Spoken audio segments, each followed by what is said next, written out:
किए जीव राज्यसभा खूब शीघ्र प्रार्थी घोषणा करिबो बीजेपी एने सूचना दैछंती बीजेपी राज्य प्रभारी विजयपाल सिंह तोमार। आज किंबा आसंता काली भितरे बसिबो संसदीय बोर्ड बैठक और एथिरे निष्पत्ति हेबो बीजेपी रु किए जीव राज्यसभा। कोर कमिटी बैठक रे जेउ निष्पत्ति निया जायछि ताहा संसदीय बोर्ड को पठा जायछि। शेष निष्पत्ति संसदीय बोर्ड नेबो।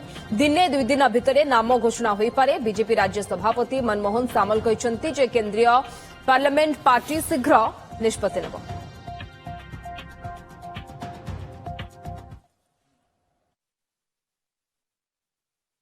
देखिए, हमारी पार्टी का सिस्टम है, केंद्रीय पार्लियामेंट्री बोर्ड की बैठक हो सकता आज हो या कल हो, उसमें ही सब निर्णय होगा।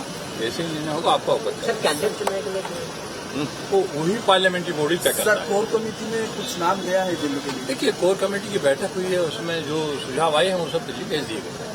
केंद्र पार्लियामेंट पार्टी जब घोषणा करियो और कमिटी जो माने जो ना समस्त ना पठे दिया पार्लियामेंट पार्टी डिसाइड करियो। 5 तारीख आगुरी तो घोषणा निश्चय हो।